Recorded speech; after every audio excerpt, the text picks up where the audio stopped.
আসসালামু আলাইকুম এভরিওয়ান। সবাইকে জানাই ঈদের অনেক শুভেচ্ছা, ঈদ মোবারক। তো আজকে সকালে উঠে মনটা খারাপ হয়ে গেছিলো, কারণ হচ্ছে ওয়েদার খুবই খারাপ ছিল, যেটা ঈদের দিনে একদমই মেনে নেওয়ার মতো না। যাক, তারপরেও হচ্ছে জোহরের নামাজ পড়লাম, পড়ে এখানে সবার জন্য দোয়া দরুদ পড়লাম। আমি আমার এই ড্রেসটা প্রায় 25 রোজাতে অর্ডার করেছিলাম। তো যে পেজে অর্ডার করেছিলাম ওই পেজে অর্ডার করার পর ফেসবুকের বিভিন্ন গ্রুপে অনেক নেগেটিভ রিভিউ দেখছিলাম, যে হচ্ছে লাইভ ওনারা করে, হচ্ছে আপনি মেসেঞ্জারে নক দিলে ওনারা অর্ডার কনফার্ম করে না, মেসেজ চেক করে না, তারপরে পেলেও কাপড় কোয়ালিটি ভালো না, এরকম।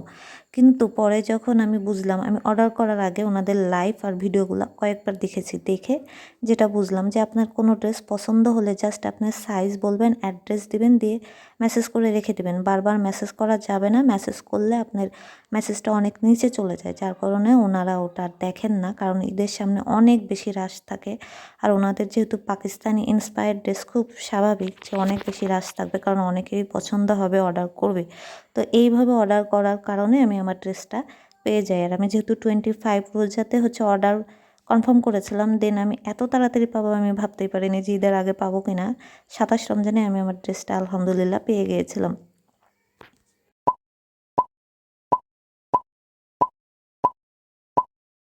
আর আমার ড্রেসটার কালার, কোয়ালিটি, কাপড় সব একদম ভালো ছিল, মন মতোই ছিল। তো আমার ড্রেসটা ছিল একদম ব্রিক কালার, ইটের যে কালারটা, ওই কালারটা। আমি জানি না আমার হচ্ছে ফোনে কেন কালার কোয়ালিটি একটু 19-20 হয়ে যাচ্ছে। তো আমি এই ব্রেসলেটটা কিনেছিলাম, এটা হচ্ছে ঘড়ি দিয়ে পরার জন্য। আর এখানে আমি সব কিছু বের করেছিলাম, সব মানে কি রেডি হওয়া আদৌ হবে কিনা জানি না, কারণ বাইরের ওয়েদার ভালো না, এটা দেখে মনটা খারাপ হয়ে গেছিলো। তারপরে আমি খুব হালকা সাজুগুজু করি, এই জন্য বের করেছিলাম। দিয়ে এই পাল ইয়াররিংটা আমার ড্রেসের সাথে যাচ্ছিলো, এটাই আমি পরবো। দেন এই দুইটা কালার কম্বাইন মিক্সড করে আমার ড্রেসের সাথে যাচ্ছিলো, অন্য কোনো কালার মানে আমার এই ড্রেসের সাথে যাচ্ছিলো না। আর ওয়াশ ছাড়া তো আমার ঈদ হবেই না, প্রত্যেকবার আমি একটা করে ওয়াশ নিই। এই ওয়াশটা আমি একদম সুপার অ্যাফোর্ডেবল প্রাইজে কিনেছিলাম যে পেজ থেকে, আমি লিঙ্কটা ডেসক্রিপশন বক্সে দিয়ে দেবো। আর এই ডিজাইনের ওয়াচ আমার এখনও পরা হয়নি, দেখে আমার পছন্দ হয়েছিল। আর ফ্রাঙ্কলি স্পিকিং, আমি হচ্ছে আমার ঈদ শপিং শুরুই করেছি এই ওয়াচটা দিয়ে। এর আগে আমি কোনো কিছুই কিনিনি, না জামা, জুতা, নাথিং, জাস্ট আগে সর্বপ্রথম আমি ওয়াচটাই নিয়েছিলাম। আমি আমার ড্রেসের লিঙ্কটাও হচ্ছে ডেসক্রিপশন বক্সে দিয়ে দেবো, কারণ ওনাদের ড্রেস আসলেই খুবই সুন্দর, ডিজাইনার ড্রেস, আর অ্যাফোর্ডেবল প্রাইজের মধ্যেই আছে।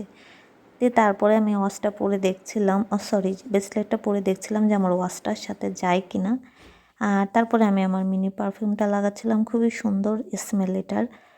দিয়ে তারপরে দেখলাম যে ওয়েদার আরও খারাপ হয়ে যাচ্ছে, বারান্দায় একটু হচ্ছে ভিডিও করছিলাম আর ছবি তুলতেছিলাম আমি আর আমার ফুফাতো বোন, কারণ আরও বেশি যদি ওয়েদার খারাপ হয়ে যায়, অন্ধকার হয়ে গেলে ছবি তো আরোই ভালো আসবে না।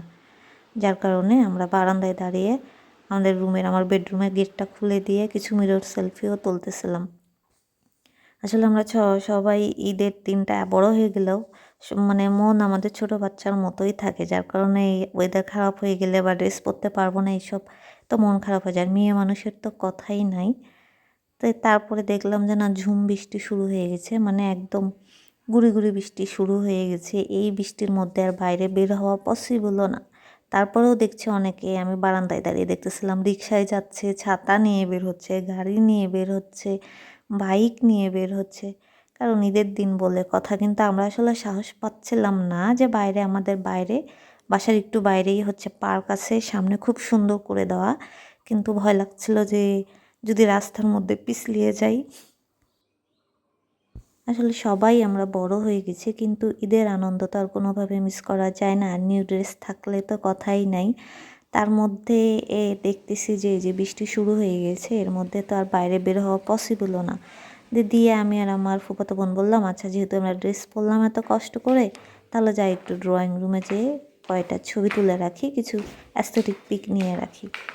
তো এইখানে ড্রয়িং রুমে কিছু ছবি তুলতে তুলতেই আমাদের বাসায় গেস্ট চলে আসছে, ওনারা গাড়ি নিয়ে চলে এসেছিলো বৃষ্টির মধ্যে, মানে একটু দেখা করতে আসছিলো। আর বাকি মেম্বাররা একটা পার্কে ছিল, দিয়ে ওনাদের রিকোয়ারমেন্টে ওনাদেরকে হচ্ছে ডাবের পুডিং আর হচ্ছে সেমাই খেতে দিচ্ছিলাম, কারণ হচ্ছে আমাদের বাসায় অনেক রকমের ডেজার্ট আর সকালে খিচুড়ি মাংস এসব তো ছিলই।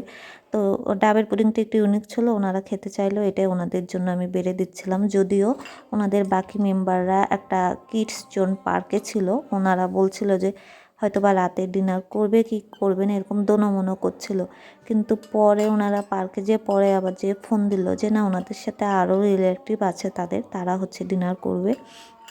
যে কোনো মতে পরে মাগরিবের নামাজ পড়ে আবার হচ্ছে হালকা পাতলা রান্না করতে লেগে গিয়েছিলাম। আমি শুধু বিফ ভুনা করেছিলাম, বাকিরা অন্য রেসিপি করেছিল, নাহলে সম্ভব ছিল না, খুব অল্প সময় ছিল, অল্প সময়ের মধ্যে কয়েকটা রেসিপি করা।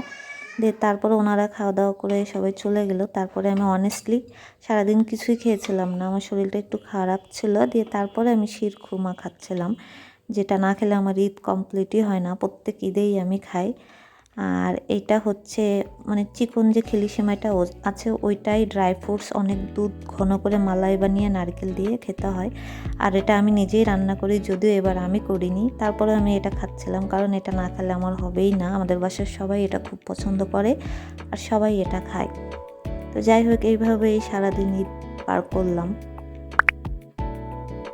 দিয়ে তারপরে এখানে কিছু ছবি তুলেছিলাম অ্যাস্থেটিক পিক ইনস্টাগ্রামের জন্য, তুলেছিলাম মিরর সেলফি তুলেছিলাম, সেগুলো এখানে অ্যাড করে দিলাম। যাই হোক, সবার ঈদ আরও ভালো কাটুক, সবাই অনেক বেশি ভালো থাকবেন। আল্লাহ হাফেজ।